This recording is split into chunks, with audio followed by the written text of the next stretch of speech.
Hello and welcome to our sixth iteration of our Alea Iacta series about the interactions of video games and the practice of history and historiography and how these media intersect with one another. My name is Dr. McLarson. I'm our ancient historian here, and of course you probably know Drs. Smith and Lawler, the directors of our Center for Critical Play here, and some of you are here as participants in a classroom, and others of you are visitors here just for this event.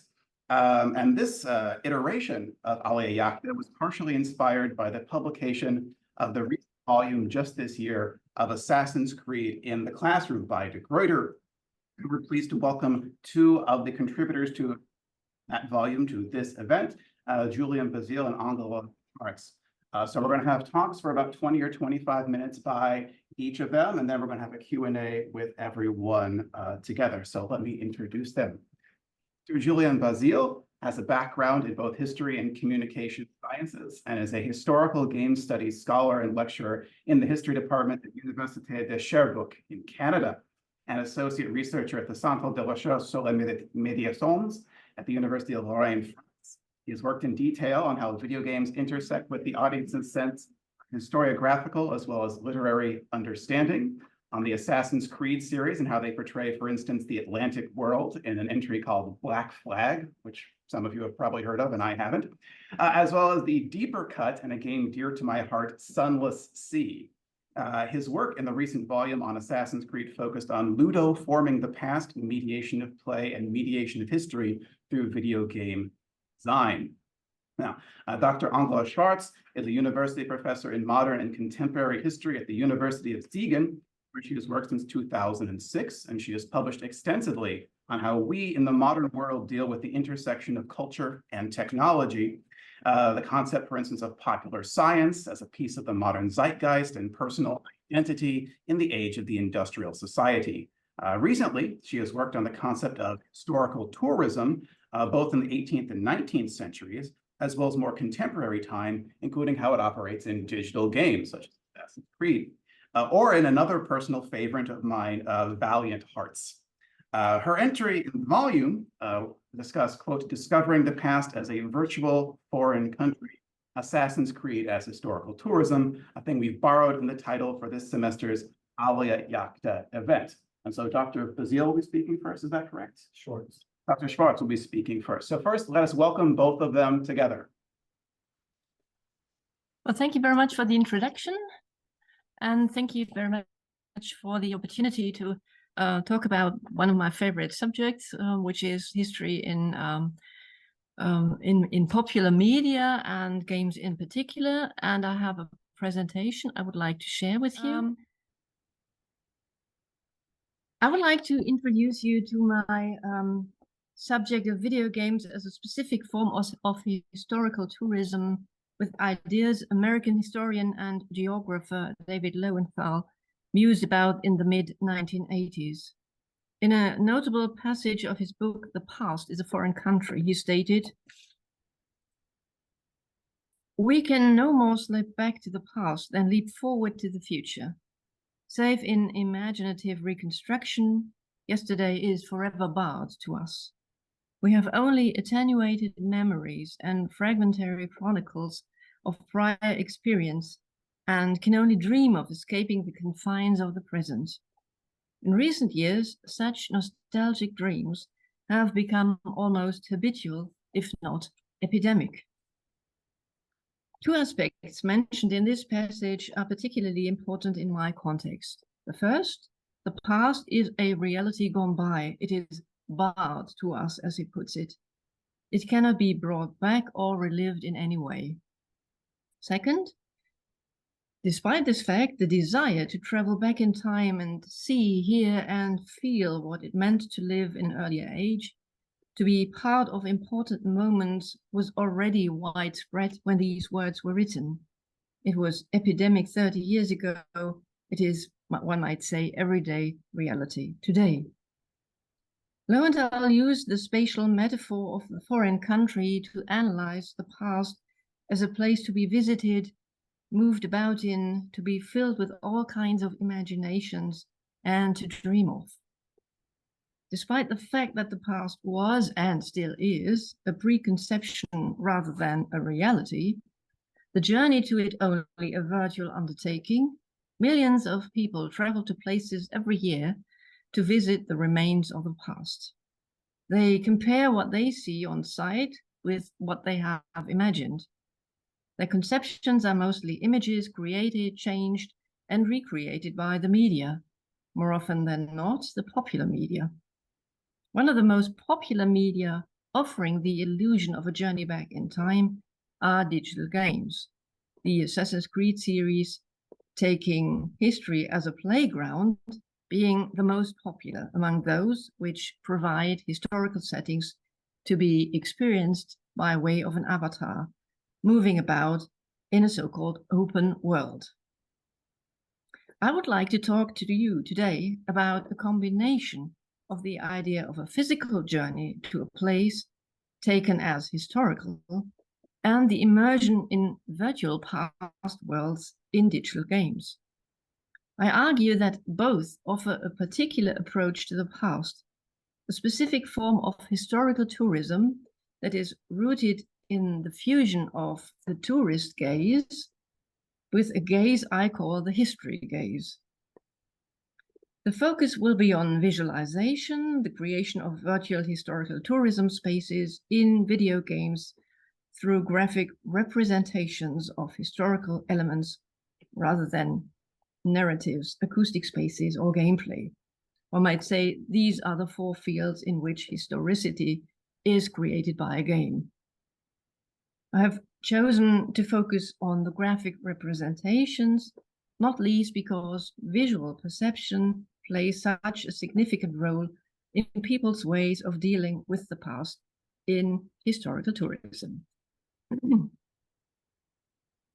Basically, digital games swamp users with images, often stunning in their quality and detail. These images, which seem realistic in their three-dimensional appearance in many game worlds, mediated and restricted though they may be by the technical limitations and design decisions in their production, can be enjoyed according to individual preferences and ideas. As they are taken in at eye level, seen with one's eyes, as it seems, in a game like Assassin's Creed, they appear much closer to real-life experience and are thus easier to grasp than scenery seen, say, from a bird's eye view. I start out from the premise that it is mainly the images or visuals that take players into worlds described as that of bygone times, with a particular view that combines real life and virtual experiences. These specific roles and the interplay with the presented places, people, and objects create a characteristic gaze, the essence of historical tourism as I understand it. In what way, then, are the visuals of digital games with historical settings and their immersive qualities related to historical tourism? To a large extent, the ways in which history is staged in games reflect the tourist approach to historic objects in the past as well as the present. Historical tourism was, and still is, a multi-layered process resulting in a construction of what is perceived as historical. A multi-layered process of a constructing the past. The process is closely intertwined with the impression of undergoing a specific experience, which is reinforced by those staging history on site, such as guides, printed or digital media used during the visit. The particular kind of experience of a close, emotional moment is what I call touristic. The past, then, is rather a feeling than an understanding of events, structures, and persons' motives. A feeling.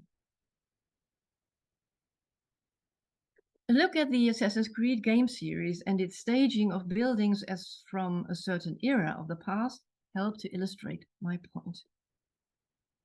Assassin's Creed is probably the leading game series with the most historical detail, including a wide range of buildings associated with a specific period.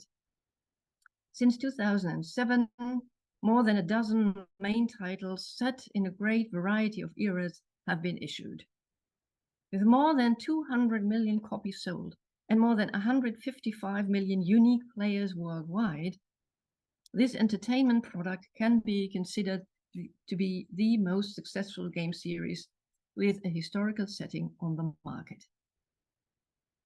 It has long since expanded to other popular formats, such as novels, comics, short films, a blockbuster movie, and even to board games. What is more, with its addition of a discovery tour, which uses the setting represented in a game from the series, it has acquired a new and remarkable feature of staging past life. Users are invited to move through this scenery to learn more about a particular time period. The series, therefore, works well for an analysis of video games as media of historical tourism. It does so even without the description by a former game director who, when talking to the press about the fourth part of the series, Black Flag, said that Assassin's Creed is about historical tourism. When we say historic tourism, it's really about the idea that we go to a credible location with credible characters that actually existed, and we allow you the feeling of what it could have been like if you were actually there. Thus, the series has always been about a feeling or experience of history made possible by a virtually constructed journey into the past. This feeling of actually being there at a moment in the past was and is largely created by the design of the aforementioned virtually walkable visual worlds. While landscapes are primarily intended to create a certain atmosphere, it is mostly the buildings which ensure that Assassin's Creed creates an environment reminiscent of our image of that time.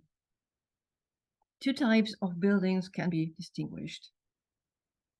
The more or less generically created savage buildings, which form the backbone of the urban replicas, such as this one in Unity, which appears in all of the districts of Paris. Or secondly, individually designed single buildings with a high recognition value. Single buildings like this one, for example. It is the latter which elicit the appeal of the game and also evoke the illusion of a journey through time, as well as the special historical touristic view. The residential houses, shops, production sites, and public buildings shape the face of the depicted cities in their respective epochs.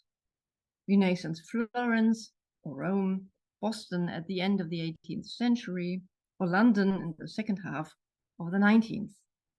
And they all take shape in the games as a credible historical backdrop through an imitated or implied architectural style associated with the respective time and place.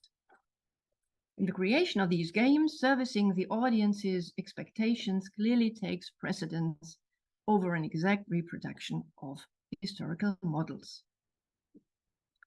In the remaining part of my presentation, I would like to direct your attention to the second group, the unique buildings.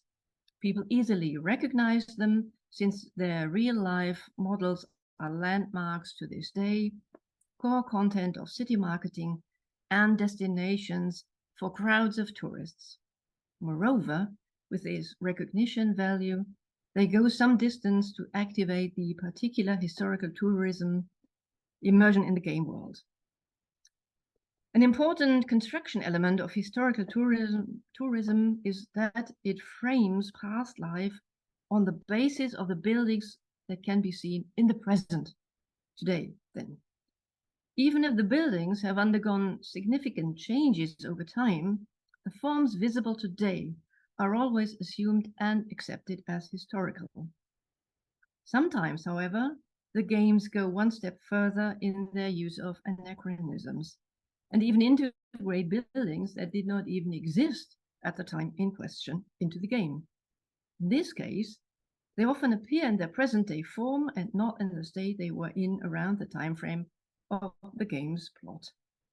In a sense, the first title of the series in 2007 set the tone when it introduced such an anachronism.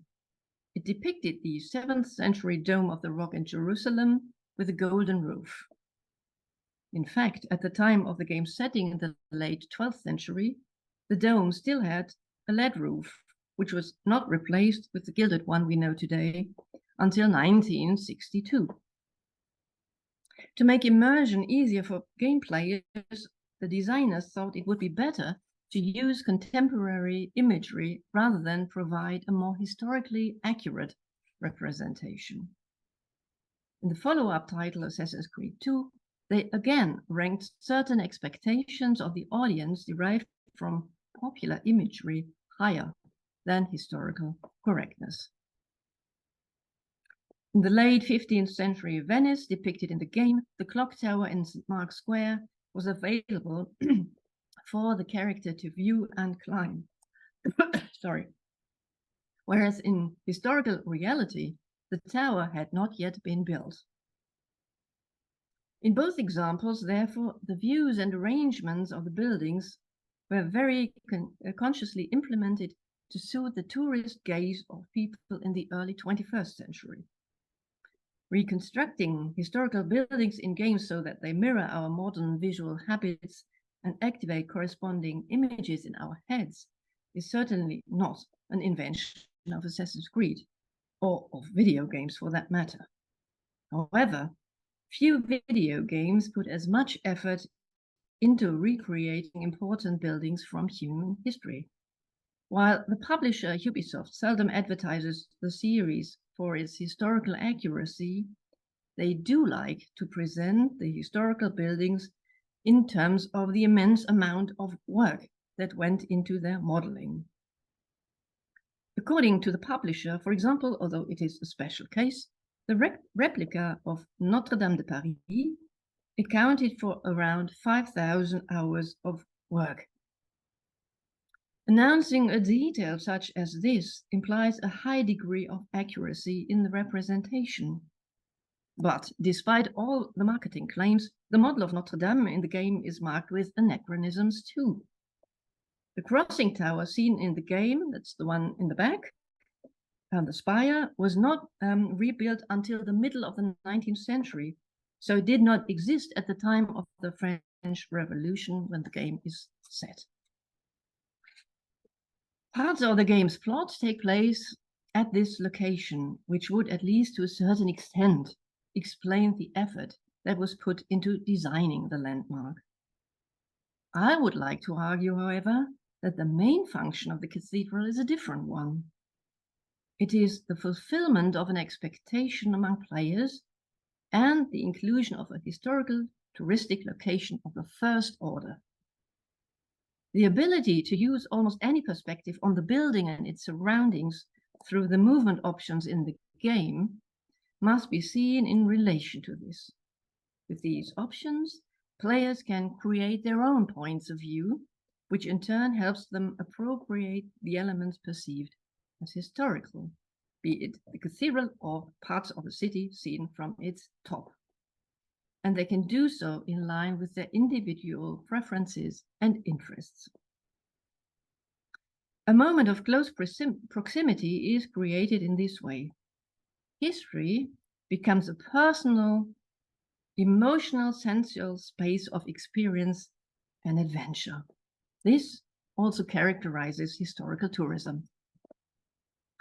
It goes without saying that the video game does not represent history in the sense of historiography, but a positivistic love of detail, rather than the visualization of past actions, motives, or structures.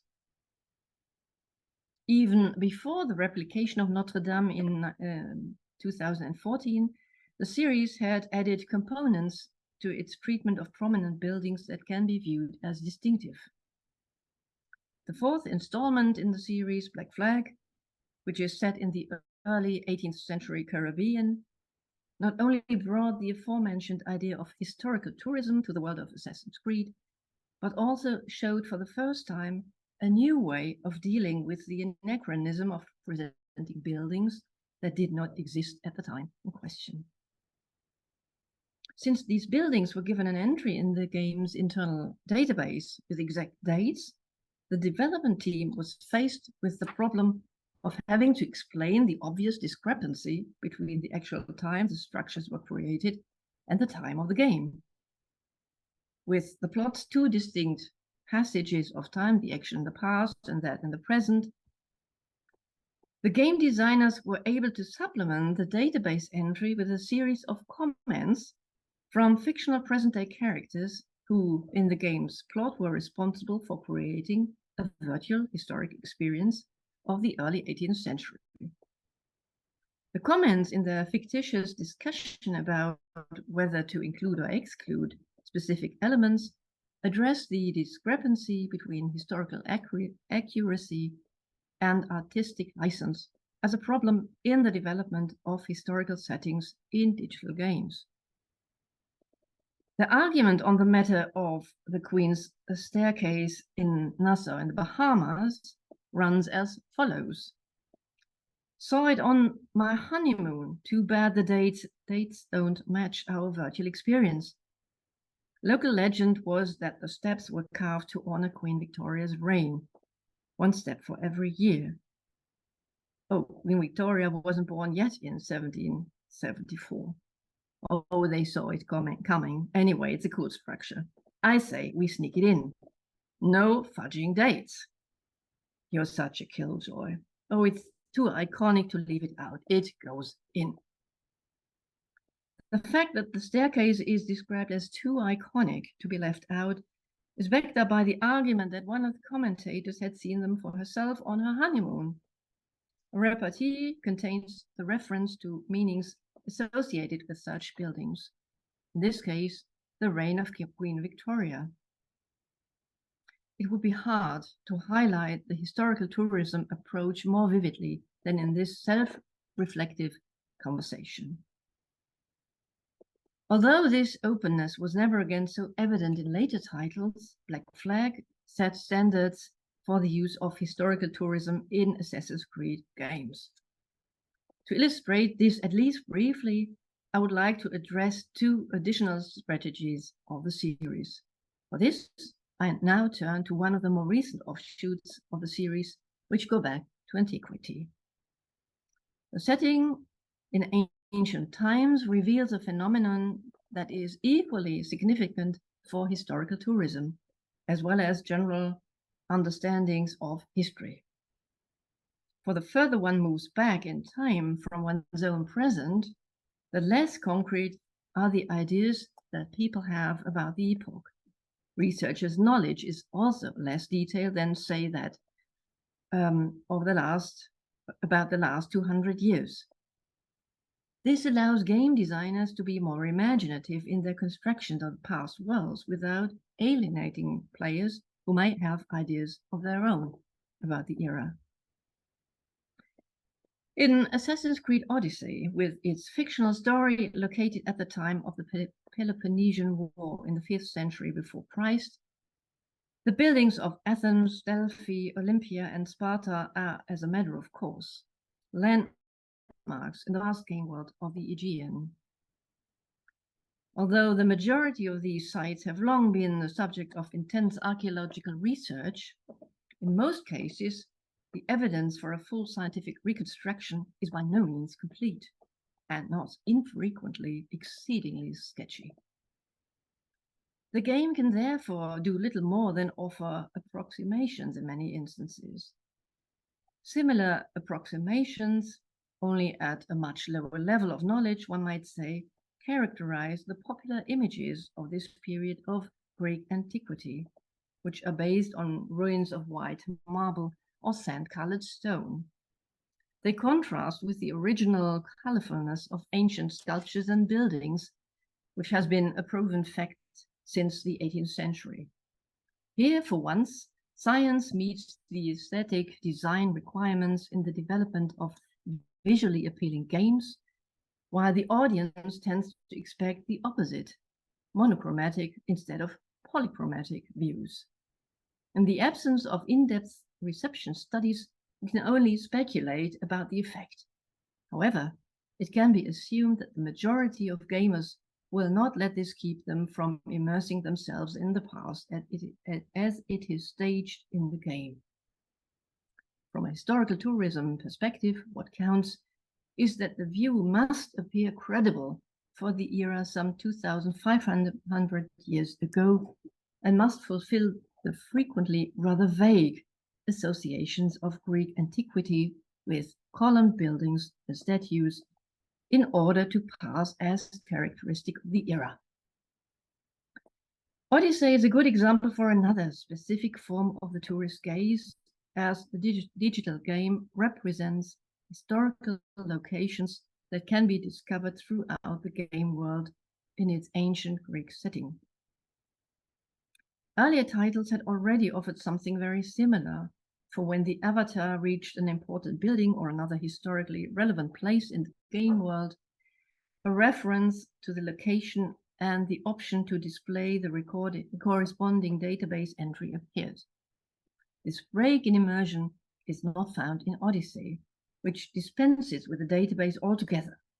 Instead, the text appears on the screen in the discovery tool, really, telling the players that they have discovered a historical location that's in the game, and the text explaining this location is in the discovery tool. This, of course, is a more immediate way of discovering unique buildings, artworks, or landscapes that range among those worth seeing and remembering. Remarkably, this also works for places associated with Greek mythology. Here is an example. Neither their highly fictional visualization nor the reason for their inclusion comes as a surprise, as they form just as important a component of popular images of Greek antiquity marketed to tourists for many decades, if not centuries. They cannot be left out when it comes to completing the popular image of ancient Greece, and implicitly of historical tourism. They do not bar a person's entry into this virtual past world because mythology can be understood and historicized as a part of a distant culture. That is, it can easily be transferred into one's own experience of history. I will conclude with an assessment of an enthusiastic player of Odyssey. It shows how far people can go in what they are willing to accept as history and the specific historical tourism of video games. Odyssey manages to make the places from the stories more than names in my head. I can visit them and experience the culture of that time without the need for really accurate replicas. For the first time, I get a real sense of the great cities of antiquity, like Athens, Sparta, Corinth, or Thebes, that I have heard so much about in stories and history books alike. All of a sudden, I understand all the things that were described so abstractly in my textbook much better, because I am seeing them with my own eyes and being part of them. Especially because games now offer so much visually and I can interact with everything, it feels real. To see history with your own eyes, experience it, feel it, and be part of it. This is not only a dream of users of digital games with historical settings. In fact, all historical tourism suggests this, regardless of whether locations are experienced in real life, on site, at home in a reading chair, on the TV couch, or in a gaming chair. How could a past that is so distant, irretrievable, and abstract be more concrete, closer, and even more meaningful to me than the feeling of actually being there. Thank you for your attention.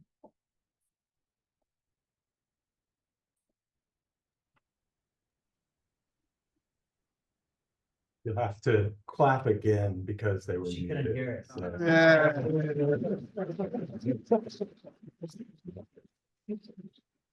The perfect object lesson in artificially creating something that happened slightly in the past for effect.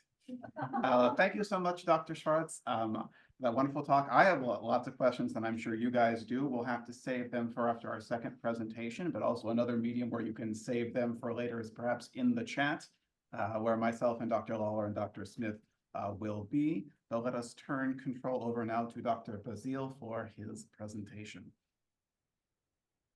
Hello, everyone. Can you hear me loud and clear? Is it good? Okay, great. So, yes, first of all, thanks for the invitation and thanks for the introduction. I won't be having a PowerPoint to show you, so you'll only see my face, but I will show maybe a PowerPoint. I will pull a PowerPoint at some time near the end to show you some of my research creation work. But for the main part, it will be just me speaking. So yeah, since I don't have a PowerPoint to show you, I don't really have a title for my presentation, but if I have to take you one, I'll pull out a title from the email exchanges that we had with the organizers before the event, where we talked about Assassin's Creed as a passport into depictions of the past. So I guess the title of my communication would be Assassin's Creed as a passport into depictions of the past. And since Dr. Schwarz talked about Assassin's Creed and historical tourism, the idea of tourism and passport, I think the analogy is fitting and it would be a nice complement to what she said. So to say that Assassin's Creed as a series of games is a passport is to say that it is basically a tool, a token given to specifically to you to grant you the right to visit a place, a couple of places. So it's Ubisoft, it's the studio allowing you to visit and to see certain spaces. It allows certain travels under certain conditions and provides you with a set of interactions that you expect. So it's not just passport to freedom. It's more like a framed experience. It has rules, it has limits, and that's the point of view I'll be having for this talk, for this discussion. My main interest, my main research interest is with design. I think that to understand what we see when we look at a game, when we look at a historical video game, we have to look at how things are designed. And by design, I mean how things are conceived conceptually, how people think about them when they try to depict the past that way and not another way, and how things are put together. So that that's the two meaning of design I will be using today. I'll talk first about my research interest and the main notions and concept I use and I used in the chapter. And secondly, I will talk about how that reflection led me to continue my personal research into a slightly different direction, that is research creation, research-creation. So I'll talk a bit about that at the end. So as I said in my introduction, my research interests deal with the design of historical video games. So it's not directly or mainly what the subject of the book was, the instrumental use of video games for the teaching and the studying of history. And the focal point of my research is design, and more specifically, the historical material that is used in game design and the role that material is playing in the design process, its function, the extent to which it is distorted, how it is used, how it is collected, and why certain types of material and not others. And to make things perfectly clear, by historical material, I mean everything that is looked at by game designers, brought into the design process and used in order to design the game. So it can be a vague influence or a direct importation into the game. So it helps them design the game, its gameplay, the environments, the characters, the music, the sounds, pretty much anything. And that material can be also pretty much anything. It can be historical sources, primary sources, but also testimonies, historical literature, scientific literature, archaeological literature. But as Dr. Schwarz said, it could also be popular cultures, cinema, comics, TV series, and other video games. From time to time, I saw that when discussing the inner workings of the video game designers usually very often use metaphors and analogies from other games that are popular at the time. It's part of the professional talk. It can also be field notes that they take from the travels and the expedition that they make. So all of the above, I call historical material used to form a representation of the past. So maybe the main contribution that I like to introduce and discuss today regarding the use of video games is that we could maybe more fruitfully use video games not to teach about history, but to teach about historiography more than history. Since it's always quite obvious that video games for people are a medium, they're a constructed representation. I think it's a good opportunity to talk about construction, how history is written, and bias in the writing of history. Our representation are constructed. So what I basically argued in my chapter is that the teaching of historiography through the example of video games requires somewhat of an introduction to games, to game theory, to notions of game design to students. So of course, the point obviously is not to train game designers, but to give students or the general public or the audience a sense of literacy of games. So an ability to read and decipher game elements in their context as inner parts, working parts of a game structure. So the goal is to help them answer the question, what am I looking at when I'm looking at a game, at the representation of the past in a game? What is the meaning of the thing I'm looking at? What is represented on the screen? And the example I usually use, I could have used one of the examples that Dr. Schwarz brought, but the example I generally use, actually the one that was the most frequently mentioned to me when I interviewed game designers, is the example of the Cathedral of Havanas in Assassin's Creed 4 Black Flag, so the game set around the golden age of piracy that I studied. So Havana's Cathedral, Assassin's Creed Black Flag is set in the Caribbean in the 1720s, but the construction of the cathedral finishes more like in the 1740s, so 25 years later. So now, how do we interpret this as students of history, as professional historians, as general audience, as gamers? How do we interpret this fact? One could say first that this is just an anachronism. Plain and simple, it's out of place, and we don't have to explain further. It's just an error, a factual error. One could say that it is a mistake. So if we infer the intentions of game designers, it could mean that game designers at Ubisoft are either, take one, lazy, uncaring, they lack historical skills or historical ethics and so on. Or, and that's the avenue I would be taking, if this is intentional, and it was intentional to actually represent the cathedral 25 years earlier, what is the intention behind this choice? And to answer that question, I introduced in the chapter in my thesis a distinction that I think may be useful between ludic mediation and historical mediation within the game design, within the design of historical video games. So let me elaborate on that a bit. It's rather obvious that game designers engage in a process of ludic mediation. Video games, analogic games, board games, any game requires a design that revolves around ludic mediation. So by ludic mediation, I mean that they build the game in order to convey, to communicate the fact that this object is a game, and you have to look at it as a game. They want to communicate its rules clearly, its gameplay, the goal of the game, the possible strategies that you might invoke. But in the specific case of historical video games, game designers also engage in another kind of mediation, that is historical mediation. The game is designed not only to convey the rules of the game and the properties and the identity of the game, but also the historical meaning. They express a vision of the past. So why did they choose to show players a cathedral in Havana, while there was not at the time a cathedral? So it was not mainly to express the idea that in 1720s there was a cathedral. As Dr. Schwarz quoted, it was too iconic to leave out. So if we wanted people to recognize that this is Havana, and maybe they have been today in Havana, in Cuba, they had to put the cathedral in it. And also they wanted to communicate information and a key information about the gameplay of Assassin's Creed. You can explore in Assassin's Creed the environment by climbing on buildings.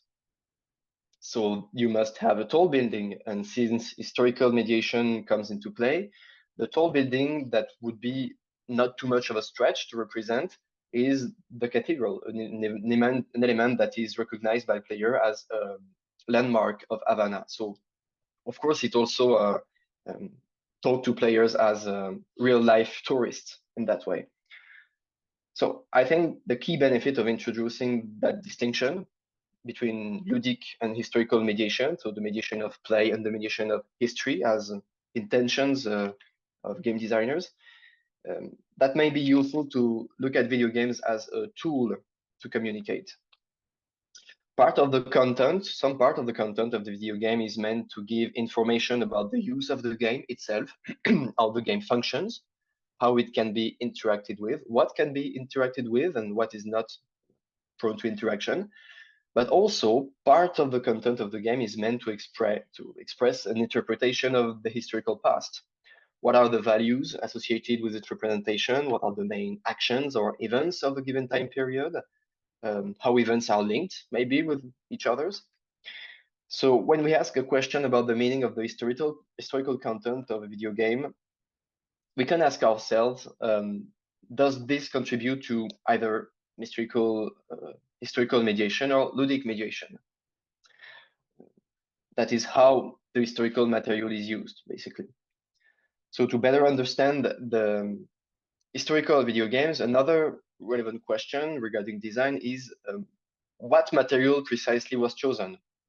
And why was this kind of material privileged over other available material? Was that because this kind of particular material in these circumstances was more freely or easily available? Was it easier to get, more practical to use? Was it because that material or that information is unambiguous, because it is clear to the public, so it will express rules of the game very easily, it's not prone to interpretation or misinterpretation? So what all of this basically is a line of questioning about the conception of game. That line of questioning may ultimately lead students to form an opinion about the general historical value of a game, so what it can teach us about the history depicted, or to what extent it can teach us anything, if anything can be teachable or relevant with that game. But personally, distinguishing these two processes of mediation has led me to engage in a bit of a different avenue of research, that is research creation. That's what I will be talking about for the next maybe 5 minutes, I guess, 5 to 10 minutes, not much. A quick remembering of what I mean by research creation. It's all kinds of attempts to resolve, or at least to explore research interest and research problems by creating stuff. So basically by creating video games in my case, with the mindset that both research can inform creation, and then back that creation, the process of creation and the product created can inform the research. So I designed between 2019 and 2022 a video game about a subject that I know quite well. It was taken from my my master's degree, my master's memory. It was about a learned society, a medical learned society in the 19th century northeast of France. I will now share my screen to show you what I'm talking about. Okay, I think you can see my screen. So that was the game that I created right here on the left space of my screen. So I will be providing reference for that game because I published that game. It's freely available. You can use it. Spoiler alert, it's full of bugs. I published it along with a research article in late 2023. That's a game about a learned society that's called the Medical Sciences Society of the Moselle department. So it's in the northeast of France, so not that far from where Angela is currently right now. So my research question when designing that game was how to not only integrate historical sources that I used in the game, but how can we really play with the sources themselves? And what would that mean to play with historical documents and historical sources? So just a quick presentation of that kind of game. the kind of game it is, and the graphical choices that I made. I really wanted to show that the past is not directly accessible. So Angela talked a bit about that while quoting David Lowenthal. We can't access the past, so I didn't mean to show the past itself. No, it is not the past itself. It is a medium that is representing the past. So you play in that sort of notebook, journal, that you can interact with. You can click on the page marks to navigate the book, and then you have to consult the documents. I took photographs of my archive sources, and then you can navigate within the pages, resolve puzzles, and look at information on the internet to resolve questions that are posed to you in the game. So I can show you a little bit more. What I meant by playing with the sources was that I wanted to make people explore and look at the materiality of the sources. That's a first way to play with the sources. I wanted people to look at the different forms, colors, to engage in an aesthetic appreciation of the sources in my game. So you have to move around the pages and flip the pages and look in different charts and tables. So that's one way I wanted to play with them, to explore and observe with their senses, to sense the historical sources with their senses.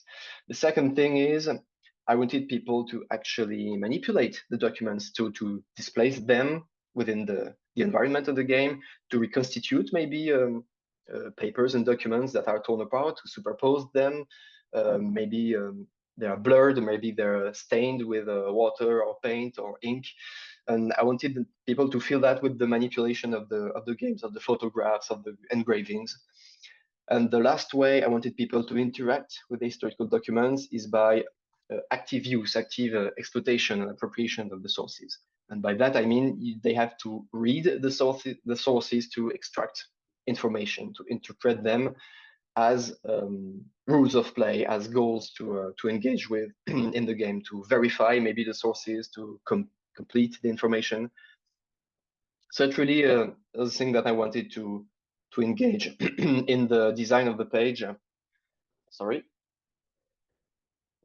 And the design of the page, I also wanted people to click on holes and balls of paper on the page to open up their navigators, their browser, their web browsers, to look at internet pages and to look a bit in more detail information that might be missing in the game, and to complete the information that were in the game using their own navigation. So it involves a part of active historical research. They have to not only look at the information that is presented to them in the game, but also to look at some other complementary information. So that was the kind of website that you could browse. So you got to look at maps, locate specific trees in the parks of the city. So yeah, that's a part of what the game was about. I'll leave you the link, or maybe I'll give the organizers afterwards. But you can look at the game and play it and read the publication. I'm pretty sure the publication has not been translated yet, but I'm sure you will sort this out. So that's for my presentation. To finish off, I usually don't give a conclusion that reiterates my points, but I want to ask questions to keep the conversation going. So it's more like the beginning of the discussion and not just the end of my presentation. Might be questions for you, the audience, for me, from my fellow speaker. One of the questions that interests me a lot is, why would historians produce video games? Because we are studying as historians. We study as historians video games that are not produced by us or for us mainly, but what would us as historical professionals produce video games for historical mediation? And the very next following question is, what kind of issues and difficulties would we encounter if we were to do that? And that's there's been a few attempts already to put master's degrees or academic articles, academic works, PhD theses into games. So we have in the literature a bit about that, about what kind of difficulties we would encounter. What kind of game, after all, would historians be making? What genre of games? What scope? What size of games? Could it be AAA games like Assassin's Creed, or is there fundamental problem in the scope, in the way those games are created within the industry. And could we do good historical mediation with that kind of games? And ultimately, yeah, what kind of passports are they? If I got to go a little bit further with the metaphor, is this really a strong passport, like to visit a lot of places, or is it really a narrow, weak passport? And do we really see the limits of what's being represented? And I'll leave that for the discussion, I think. Thank you for your attention. All right, well, thank you so much to both of our speakers. And now is the time where we can open up the floor to questions, observations, comments you have, which you might ask based on these two lovely presentations that we have seen so far. Yeah, go ahead, and let's test the audio. Just try and speak and see if hello, can both of you guys hear me, or good? All right. Yeah. I just wanted to ask, in terms of like historical tourism and design, graphics have made so much progress in like the last 10, 15 years. What is that next step? And the question is for both presenters. Like, what is that next step in terms of historical tourism and design? You know that historians do not have to bother with the future, right? I would say that, well, my wish would be, without making a serious game out of, say, an Assassin's Creed or any other game produced for entertainment purposes, is to include more different perspectives. They can do so fairly easily, and they have gone some way already in integrating different perspectives. But my hope or my wish would be that looking at the graphic or visual possibilities and the size of the games or the game worlds, there are so many opportunities still left open, and ideally, producers. I don't think that historians can do a AAA title, but if big publishers or studios could turn more to historians as, say, advisors, not in providing just detail, the positivistic information we are flooded with, but different perspectives or a sense of structures or difficulties or options people had or did not have in the past. That would be something I hope that they would offer in the near future in more depth, really. I don't know what you would say, Julien. Yeah, you asked a really good question. That was what is next after that, after photorealism? And the answer I usually give is nothing. There's nothing after photorealism. Once you represented everything that the human eye can see, can conceive, you can really reproduce anything more after that. So I think the next step would be, I agree, not to produce AAA games, but maybe to go with narrower settings to really make a choice. Because when you want to represent everything, to be exhaustive, to represent absolutely every detail, every shadow, every particle in the sky, you just want to don't make a choice. And that's already a choice. To try to make a global total history of everything simultaneously at the same time, it's really anachronistic way to make history, the attempt to reconstruct absolutely everything about the past as it was, and to try to be neutral and objective as game designers. You can't really do that. So I think, yeah, the more interesting thing to do, according to me, would not be yet to go beyond technical possibilities of photorealism, because photorealism is basically just I'm here, I don't have a voice, I don't have bias, I don't have an opinion, I'm just here to take a picture about the past.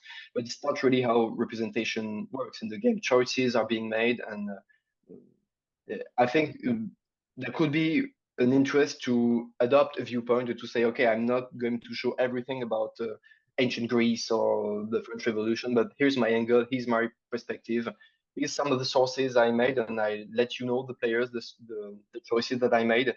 So the next step would be, yeah, maybe narrow settings and tinier games, not like 5,000 million playtime offered to you with a game, but something more manageable to explore.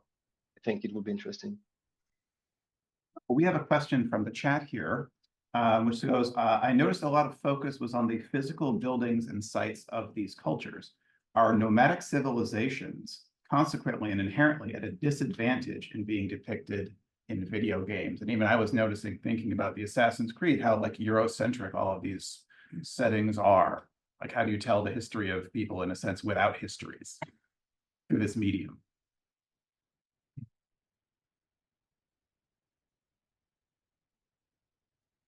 Yes, and where's the question really? I agree. That's a problem. Huh? That's a problem of narrative. It's a problem of addressing audiences. These AAA titles are highly expensive to be produced. They need a broad audience, and is there enough knowledge to trigger about all these cultures which, for example, do not have written sources, or nomadic cultures, as you said, in popular culture, and because you want to sell the product ideally worldwide, and this popular culture, this global popular culture, is strongly dominated still.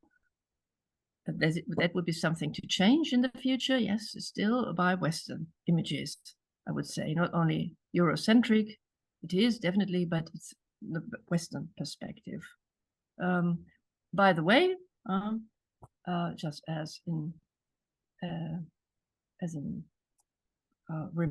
side remark, we have a language problem. We cannot cover the Japanese. I can't.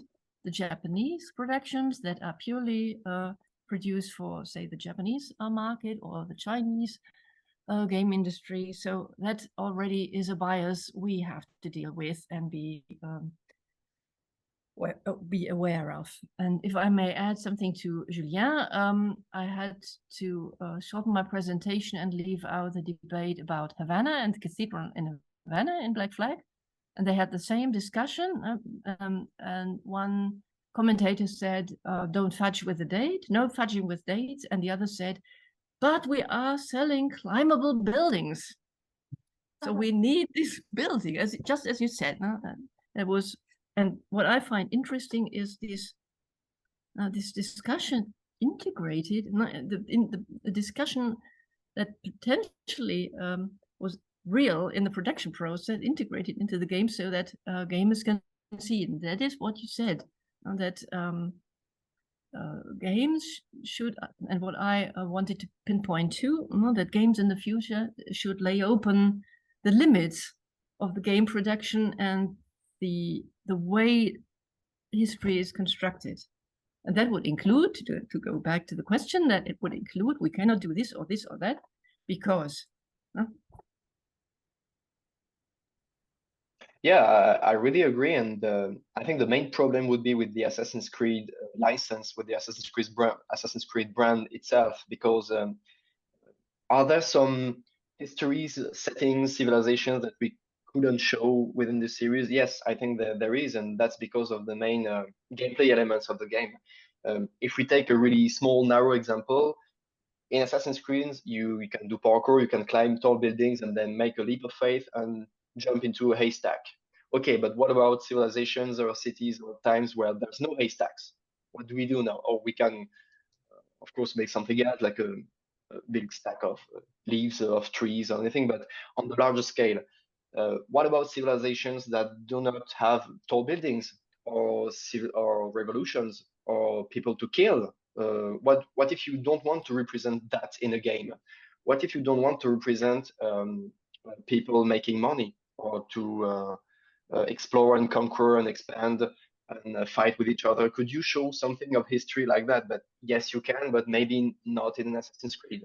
That may not be the case, or otherwise would be a very weird game, or maybe not a game at all, like the historical tourism device that were made with Assassin's Creed Origins and Odyssey, Discovery Tour, which is basically the exact same environment, but without any of the game ludic features. You just move an avatar around and it follows a path like a giant open air museum.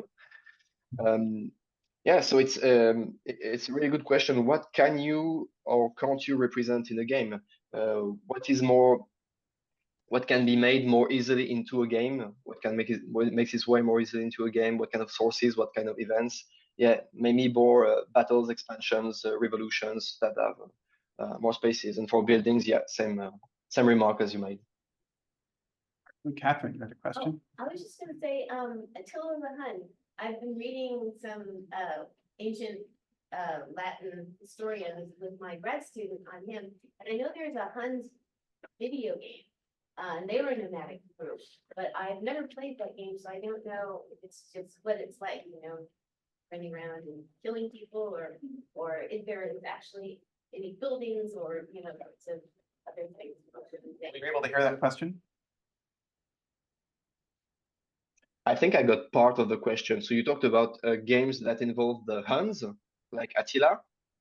Yes, I was just saying I don't know how the Huns are imagined. Maybe you're referring to Total War Attila, which came out. No. Or Age of Empires. Hmm.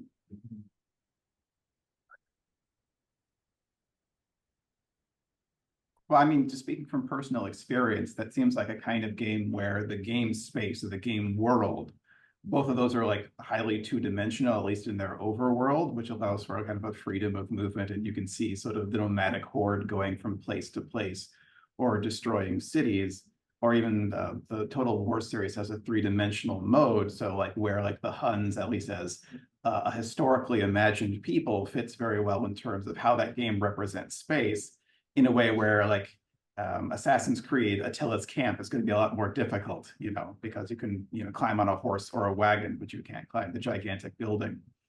But it's an interesting sort of, as both Julien and Angel were talking about, sort of question of how like the historical imagination connects with the mechanics of the game and the game space. Like Attila could work in one way and might not work in the Assassin's Creed world for those same reasons that the Havana Church needs to be completed. Yeah. I have another question. While both speakers were talking, it made me really think a lot about historical fiction writing and how in historical fiction you have certain parameters, right? Things that happen, but getting from point A to point B can take many paths, and you can explore those different paths, right? In fictionally writing them out. And I was thinking that's similar in video games, really, right? That this, so you know that this character has to die, but it can get there, you know, through many different paths. And I think that can be useful for thinking historically. I was just wondering if they have any further thoughts on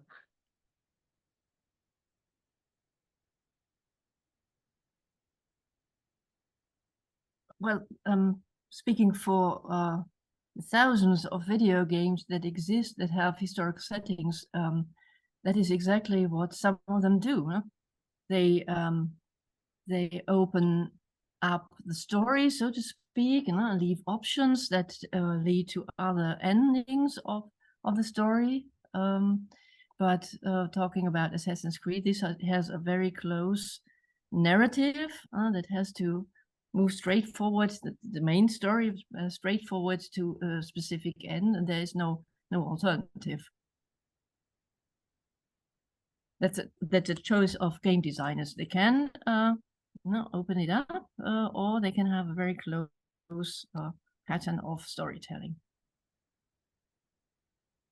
We have a question from the chat here from Scott. With the games creating a collection with historical sites and gamers, especially considering the historical structures were made to look as they look now, has historical tourism to these sites increased in the real world, maybe connected to games as, you know, sparks for that? If so, has it generated interest and or funding for research or restoration at these sites? That's an interesting thing. That's a very interesting question. Yes, of course, definitely. And again, there is no, I would love to have a systematic and representative study, but from the responses I know, I can say that people actually stand in front of the Pantheon in Rome or the cathedral in Florence and say, well, that's not the real thing. It's the real thing is in the game. It should be as I have experienced it in the game. But to answer your question properly, yes. It's like a movie or a blockbuster movie, which attracts loads of people to the places depicted. Yes. It's interesting you mentioned that last part about people not thinking they're at the real thing, because in the 19th century when photography was growing and they would visit the space, a lot of commentary was, this isn't as dramatic as the photo I saw before I went there. So games have just become a new medium for disappointment. And, Yeah. Yes, in a sense, yes. I just speak up. Yes, so as professionals and historians, you depicted inaccuracies within the architecture. So I would like to know, what are your opinions on historical figures and their depictions in video games in order to represent the time period, as well as maybe create biases within the story? Yeah, that's a big question again.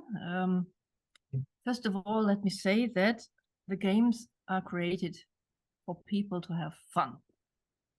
They are no educational tool in the first place. And what interests me is not if they are accurate in any way, but what people playing them make of them. First of all, what they offer, what kind of history, just as Julien said, and what they choose and what they don't choose to present something, a certain era, and how people integrate that, what they see in the game and experience, into their real life experience, the transfers between game and the analogous world. So it's fine with me, no problem, to have a young Leonardo da Vinci in Assassin's Creed 2 and Brotherhood, who is anything but the real Leonardo da Vinci we know from the sources. So only an approximation. That again is a design choice, I suppose, and to integrate these characters, these historical figures, is again like the building, something to lead people into this historical world, to help them get immersed in a world that is not pure fiction, but supposed to be a fictional story in a historical environment. So that's fine with me, no problem, so to speak. Yeah, I'm also absolutely fine with historical fiction, historical movies, and historical novels, and I'm a great amateur of historical novels. I think the only issue I would have maybe regarding intentions of game designers and then boundaries. By intentions, I mean that I often get in interviews comments by game designers like, yeah, it's a game for fun. We don't mean to educate anybody. Of course, it's not a university work. It's not an academic work. Yeah, but still, they're representing the past, and they're doing so with for the vast majority of people in the world. And I see a bit of discrepancy between the intentions that they express, like we are neutral, we're just artists, we don't melt with history, and their practices. Because to make a reference to the question that was asked before this one, yeah, I see real interest from real people and from academics and from industrials in the real world about these games. They put themselves, the game designers of Assassin's Creed, very near the historians while making a distance with them. They talk to historians, they bring historians into the making of their games, they go to museums, they make research work. They actually found archaeological research, and I found out about that when they were making Assassin's Creed Freedom Cry and Assassin's Creed Black Flag as well. They actually found historians and give money to archaeological research. So while saying, okay, we're not historians, we're just representing things for fun, they still engage in a kind of historiographical process. They have things they want to represent. They chose their material to represent some things. And the second thing is the boundaries, the line between fiction and fact. Because when you're playing the game, you see all of the buildings, all of the surroundings, the characters, the dialogues on the same level. You don't have an indication this is factual, this is fictional. The building is absolutely the same size. You can climb on building that is factual and the other one that is fictional. I think it would be of great interest to reintroduce the crucial distinction between realism and accuracy, because very often the two are conflated by the teams and by the marketing teams, not as much by the academic, but by the marketing teams of Ubisoft. The level of realism of details in the Assassin's Creed game is great. It's on point. You have the exact same, the exact number of buttons on the uniforms of people. The boats are absolutely incredibly made with the sails and everything. But the accuracy deals not with the style of representation, but with the the character of fact of things. So yeah, the naval warships are really well designed, but pirates on the larger scale don't wage war with warships. So when you take on a larger scale of things, on the larger setting, the validity of what's being shown is different from the physical properties and level of detail of the things that are being shown. So yeah, that's part of the discussion between distinguishing fiction and fact, and I don't have any problem with mixing both. But to distinguish what's what, it may be a bit more of an issue, I guess. I mean, this also connects to like the fact that like history itself is not 100% real, in the sense that I was struck in Anglo's presentation with the image of the Argo, which is put into ancient Greece, this sort of mythological site or mythological object, which has been placed in this ancient game world as something you can interact with as if it were real. But that also happens in history with like the concept of the relic, something which is both a memory of a history which is now long past, but which we also know is often like entirely fabricated. And just like in these games as historical tourism was put there to both entice people to see it and also to fit an emotional need of people to like be connected to an object which they thought had real significance. And I don't know if this is a question or an observation, but the idea that like, are these games in a sense the modern equivalent of the relic, something which is entirely fabricated, but which still has importance both psychologically, emotionally, and as a connection to a history which once was? Anyone have any thoughts on that?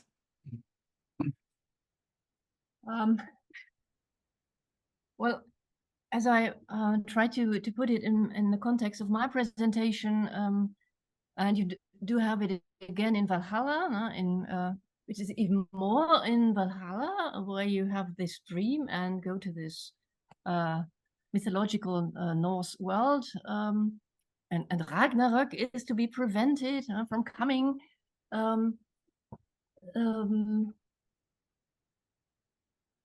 As you say, it's probably to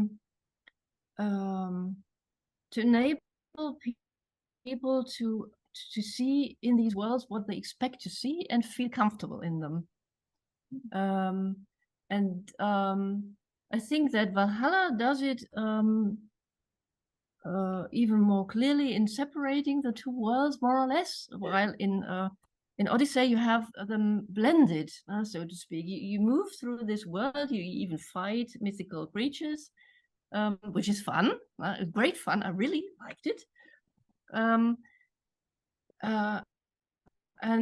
again, the thing is that the interesting thing is that people do not feel set off or set back. Oh, this is wrong. This is the submarine with something is wrong. The machinery is not, technology is not represented properly as I know it, as these submarine simulations and their favorite gamers or players would put it. Assassin's Creed is different, and I really find it interesting that people can enjoy the game as a historical one in bringing both together. well, some say, of course, this is mythology and this is not the real thing. And why did they do that? But I suppose most of players really enjoy that feature without having too much of it, so to speak. Well, on that note, And, I'm sorry, yeah. maybe to cut you off, but we do have No, run no. out of time, unfortunately. Our students do have other classes to get to, so let us thank our speakers one more time. I wish this conversation would keep on going forever. And you well. So thank you so much for visiting us and giving us Thanks. information. Thank you very much for the invitation. It was great. Thank you. Events will Yeah, be- thanks a lot.